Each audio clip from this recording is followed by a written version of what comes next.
আসসালামু আলাইকুম। আমাদের নতুন সংস্করণ বাংলাদেশ স্বাধীন হওয়ার পর থেকে বাংলাদেশ কিন্তু অনেকটাই বেশি পিছিয়ে গেছে। পিছিয়ে যাওয়া বলতে অনেকটা কিন্তু এগিয়ে গেছে বাংলাদেশ। এখন পিছিয়ে গেছে কোন দিক দিয়ে সেটা কি শুনতে চান? সেটা হলো যে শেখ হাসিনা বাংলাদেশের প্রধানমন্ত্রী ছিলেন, তিনি কিন্তু প্রায় 4 লক্ষ কোটি টাকারও বেশি, বুঝতে পারছেন কি পরিমাণ টাকা, সেটি কিন্তু তিনি ঋণই রেখে গেছেন, যেটা কিন্তু ঋণ থাকার কথা না বাংলাদেশ, কারণ আমরা তো ভ্যাট দিচ্ছি, সব কিছু দিচ্ছি, এরপরও কেন ঋণী? তিনি কিন্তু এই ঋণটা রেখে গিয়ে কিন্তু বাংলাদেশে একদম ডুবিয়ে দিয়েছেন।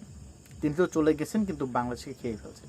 এখন আমাদের যে পুনরায় আবার আমাদের যদি দেশকে আবার এগিয়ে নিয়ে যেতে হয়, তাহলে যে যে কাজ করতে হবে সেগুলো নিয়ে আজকে আমরা আর কি খুঁটিনাটি একটু আলোচনা করব। আমি আসলে কোনো বিশেষজ্ঞ না, কিংবা কোনো বড় কোনো ব্যক্তিগত না, আমি একজন কি বলবো, একেবারে সিম্পলের চাইতেও সিম্পল একজন ব্যক্তি। কি আমি কিচ্ছু না, তারপরও দেশের একজন নাগরিক তো ভাই দু একটা কথা বলার অধিকার থাকে। যেহেতু আমার পার্সোনাল ইউটিউব চ্যানেল, নিজের অধিকার আছে নিজের চ্যানেলে ভিডিও দেওয়ার, সে কারণে আমি কিছু কথা বলতেছি। অবশ্যই যদি কারো ভালো লাগে শুনবেন, ভালো না লাগলে কিন্তু ইগনোর করে চলে যাবেন, কোনো সমস্যা নেই। তো এখন আসি মূল আলোচনা, যে মূলত আমাদের 2024 সালে এসে আমরা যে স্থানে দাঁড়িয়ে আছি, সেখান থেকে বাংলাদেশকে এগিয়ে নিয়ে যাওয়া খুব খুব সহজ, খুব সহজ। এখন আর আগে দেশ নেই, বাংলাদেশের মানুষ বুঝে এবং মেধা মূল্যায়নটা যেহেতু হয়েছে, তাহলে কিন্তু বাংলাদেশ আর পিছিয়ে নেই। আমরা পিছিয়ে নেই। আর প্রবাসী বেড়া কিন্তু রেমিটেন্স পাঠাচ্ছে, প্রচুর পরিমাণে রেমিটেন্স পাঠাচ্ছে। আপনারা জানেন যে আন্দোলন চলাকালীন তার রেমিটেন্স বন্ধ করে দেওয়ার পর বাংলাদেশের অবস্থাটা কি হয়েছিল, মানে শেখ হাসিনার অবস্থাটা বিশেষ করে কি হয়েছিল। তবে তারা কিন্তু এখন ছাত্রদের সাথে সকল প্রবাসীরা ছিল এবং আছে, সামনেও থাকবে, এবং তার প্রচুর পরিমাণে রেমিটেন্স পাঠাচ্ছে। বাংলাদেশটা চলতেই আছে মূলত রেমিটেন্সের উপরে, যেটা কিন্তু অনেকেই জানেন। আসলে রেমিটেন্সটা দেশে কতটা গুরুত্বপূর্ণ, বিদেশি মুদ্রার যে এত এত অভাব বাংলাদেশে, জানেন না? বিদেশি মুদ্রা কি শুধু প্রবাসীদের মাধ্যমে আসে? আমরা বাংলাদেশে যারা বসে আছি, আমি কন্টেন্টটা তৈরি করতেছি, এটা থেকে 1 টাকা হলেও বিদেশি টাকা আসবে বাংলাদেশে, যেটা কার? আমার না, আমার না, সমস্ত বাংলাদেশে। এটাকে খরচ করবো কোথায়? এই দেশেই, এই দেশের পণ্যই কিনবো। সে কারণে রেমিটেন্সটা খুব দরকার। রেমিটেন্স শব্দের অর্থ হচ্ছে বৈদেশিক মুদ্রাকে রেমিটেন্স বলা হয়ে থাকে। এখন রেমিটেন্স পাঠানোর ক্ষেত্রে কিন্তু বাংলাদেশ এগিয়ে যাবে, একই সাথে মেধায় সবচেয়ে বেশি এগিয়ে যাবে। 2টা ধাপ যদি এগিয়ে যায়, আর কোনো কিছু দরকার নেই। দুর্নীতি নির্মূল হয়ে গেছে, হবে। যে কারণে দুর্নীতি নির্মূল যদি হয়েই যায়, তাহলে বুঝতে পারছেন বাংলাদেশ কোথায় যাবে। একটি টাকার যদি 90 পয়সা নিয়ে যাওয়া হয় বিদেশে, 10 পয়সা যদি আমাদের দেশে থাকে, তাহলে দেশের মানুষ কি ভাগে ভাগবে? হ্যাঁ, এমনটাই হয়েছে।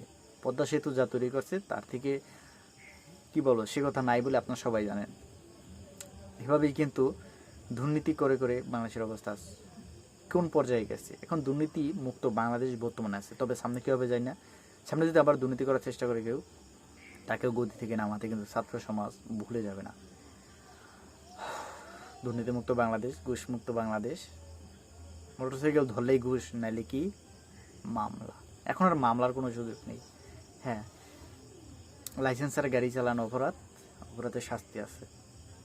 তাই বলে হেলমেট বাসায় আনতে ভুলে গেছি, বাসায় এখানেই, তারপরেও যে জরিমানাগুলো দেওয়া হয়, মামলা দেওয়া হয়, একটু হলেই মামলার ভয় দেখানো হয়, সেরকম কোনো সুযোগ নেই। কোনো ঘুষ খাওয়ার কোনো সুযোগ নেই। আইনি প্রক্রিয়া সব কিছু হবে। বিষয়টি খুব কিন্তু সেন্সিটিভ, এবং বাংলাদেশকে এই বিষয়টি নিয়েও কিন্তু এগিয়ে যাবে বাংলাদেশ। সর্বোপরি একটা কথাই বলতে চাই, যে আসলে বাংলাদেশটা অনেকটাই বেশি উন্নয়নশীল দেশে পরিণত হয়ে গেছে, যেটা কিন্তু শুধু একজনের দ্বারা সম্ভব না। সমস্ত বাংলাদেশের মানুষ যেহেতু মাঠে নেমেছিল, সমস্ত বাংলাদেশে এটা প্রাপ্য, এবং বাংলাদেশ কিন্তু এই বাংলাদেশকে, বাংলাদেশের জনগণই কিন্তু এগিয়ে নিয়ে গেছে। কারণ রাষ্ট্রীয় সম্পদ জনগণ, রাষ্ট্রীয় প্রধান সম্পদ জনগণ। জনগণ যাকে চাইবে সেই কিন্তু ভোটে নির্বাচিত হবে, সেই সরকার হবে। জনগণের ঊর্ধ্বে কিছু নেই, ঠিক আছে? জনগণই হচ্ছে সমস্ত ক্ষমতার উৎস।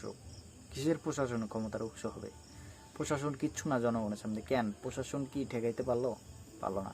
কারণ দেখছি যে এখানে জনগণই বিপক্ষে, জনগণই চায় না এমন সরকার। সেক্ষেত্রে প্রশাসন গিয়ে কী করবে? প্রশাসনই তো জনগণের বন্ধু হওয়া দরকার। তার ভিতরে পুলিশ বাহিনী একটু অন্যরকম করেছিল, দেখতে পাচ্ছিলেন। যে কোনো পুলিশের কিন্তু আসলে উচিত শিক্ষা দেওয়া হয়েছে, এবং তারা কিন্তু আন্দোলন করছে পুলিশরা, যে তারা জনগণের সেবা করবে। এবং সেটা মানা হয়েছে। সামনে ইনশাআল্লাহ পুলিশ সবসময় জনগণের পাশে থাকবে। অনেক কথা বলে ফেললাম, কথার মাঝে ভুল ত্রুটি মাফ করবেন। আর এখানেই কিন্তু আমার আজকের এই ভিডিওটি শেষ করে দেবো। সবাই ভালো থাকবেন, সুস্থ থাকবেন। আল্লাহ হাফেজ। আসসালামু আলাইকুম রহমতুল্লাহি ওয়া বারাকাতুহু।